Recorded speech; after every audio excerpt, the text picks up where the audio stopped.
Olá, hoje vamos então continuar com o nosso módulo de pontos básicos de crochê para principiantes e nas duas aulas anteriores já falamos sobre o ponto corrente e falamos também sobre o ponto alto. Neste momento eu tenho aqui um ponto baixo para vos falar. Este é outro dos pontos básicos do crochê. Mas entretanto, também me lembrei que há um outro ponto ligado àquilo que falamos na aula anterior, que é o ponto médio-alto. Este era o ponto alto, ok? Falamos na aula anterior, mas existe sem dúvida um ponto que se chama médio-alto. O que acontece é que muitas das vezes, quando vemos determinadas explicações nos vídeos do YouTube, há pessoas que chamam ponto alto ao ponto médio alto e não designam exatamente por esse nome, ponto médio alto.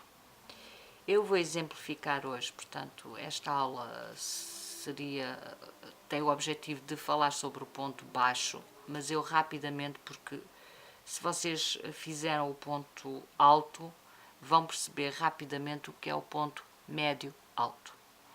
Então, vamos fazer o nosso laço corrido, né? Fechamos, apertamos, ajustamos e vamos fazer uma correntinha. 1, 2, 3, 9 e 10. Ok, isto chega. Neste caso, do ponto médio alto, eu opto sempre, há quem faça com 3 correntinhas aqui no início, como o ponto alto, mas eu opto sempre por fazer então apenas 2 correntes. Mas o processo depois é praticamente o mesmo. Vai-se buscar uma laça, vai-se aqui à correntinha de baixo, puxa-se a linha. Agora, qual é a diferença entre o ponto médio alto e o ponto alto? O ponto alto, se vocês estão recordados, é o seguinte: fazíamos cada laçada de forma individual, uma de cada vez, certo? Fazíamos as 3 laçadas de forma individual. Como veem, há aqui uma diferença logo entre estas duas correntinhas, o tamanho destas duas correntinhas e o ponto alto, né? Que fica muito mais alto. Então, como vos disse também na aula anterior, é esta correntinha de início que vai definir a altura, né? E que vai acompanhar a altura do ponto que fazemos a seguir. Então, o ponto médio-alto, como ele mesmo diz, é médio, é metade quase do ponto alto. Vamos aqui marcar a nossa correntinha onde vamos depois meter a linha. Portanto, temos 2 correntinhas, vamos fazer a laça, vamos buscar a linha, temos então aqui as 3 laças e desta vez, em vez de só uma, vamos retirar 2 ao mesmo tempo e as outras 2 ao mesmo tempo. Fazemos a laça, pomos na argolinha, na correntinha, puxamos o fio e vamos fazer 2 ao mesmo tempo, ok? Pronto, eu penso que se realmente entenderam o ponto alto, vai ser muito fácil de perceberem porque é que este é então o ponto médio alto. Qual é a finalidade do ponto médio alto? O ponto médio alto tem uma intenção, normalmente é de estruturar melhor o trabalho. Se vocês repararem, o ponto médio, eu vou fazer aqui mais um bocadinho para que se possa realmente perceber o que é que acontece. Então temos aqui 2, mais 2, como vê, qualquer um lhes foge a malha. Temos aqui 2, 2 e mais 2. Ok? Temos outra. E vamos buscar 2 e mais 2. Isto hoje eu não estou em equilíbrio com a minha tensão. Perceberam, não é? Pronto. Até assim. Se repararem, realmente, como eu vos disse, acaba por ficar o ponto, não metade, mas acaba por ficar mais baixo que o ponto alto, ok? Além de ficar mais baixo, não sei se conseguem ver assim, mas fica, pelo menos, esta parte de cima fica mais baixa. Além deste pormenor de ser mais baixo, o que é que acontece? Este é um ponto muito mais flexível, em que as coisas vão ficar mais flexíveis. É esse o termo. Este não. Este acaba, fica flexível, é lógico que fica flexível, mas fica mais estruturado, portanto fica mais em bruto.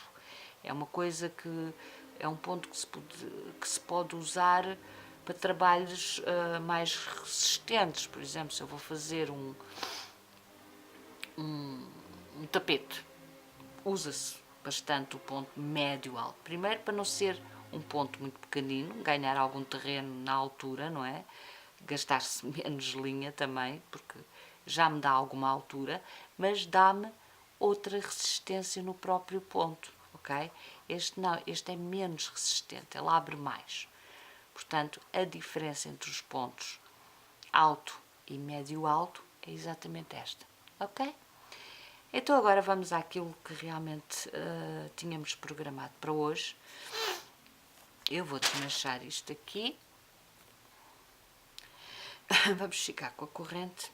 E então o que se passa é assim. Este é o ponto baixo. Este ponto, como vê, é um ponto também que vai ficar ainda mais baixo que o ponto médio alto. É um ponto mais estruturado ainda que o ponto médio-alto. É um ponto que também se usa muito para coisas que têm que ficar muito preenchidas, como por exemplo os tapetes, também se pode usar muito os tapetes, certo tipo de trabalhos que se fazem, por exemplo, para forrar latas, ou mesmo para as cadeiras, por exemplo, usa-se. Porquê? Porque é um ponto mais... Agora, tem esse senão, que é um ponto mais baixo, portanto vai exigir mais trabalho para atingir as medidas que muitas das vezes se quer. Pronto. Então vamos hoje ensinar-vos e temos que começar outra vez a nossa corrente, que eu acabei por desmanchar tudo. E ora bem, temos aqui, vamos lá, 1, 2, 3, 4, 5, 6, 7, 8, 9 e 10, ok? O que vai acontecer? Neste ponto baixo, a única coisa que nós vamos fazer, por exemplo, eu tenho 10, se eu tenho mesmo que ter um cordão de 10 correntes, então eu vou ter que acrescentar mais um, ok? Se a medida é de 10 correntes, eu vou ter que acrescentar mais uma correntinha para fazer a tal altura do ponto, que o ponto me vai precisar a seguir, para não haver pontos mais baixos e pontos mais altos. Portanto, vou dar uma correntinha. Neste caso, não há laçada.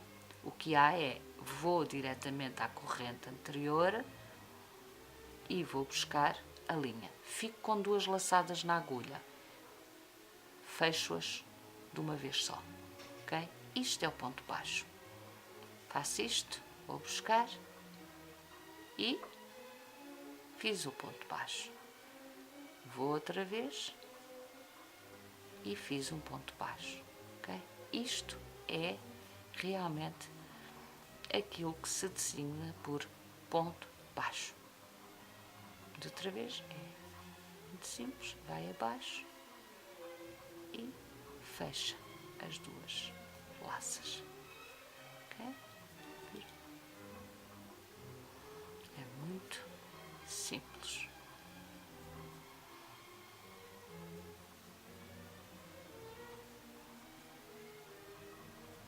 E aqui está. Pronto, um bocadinho que é igual a este. Portanto, que é isto, o ponto baixo, ok? Viram?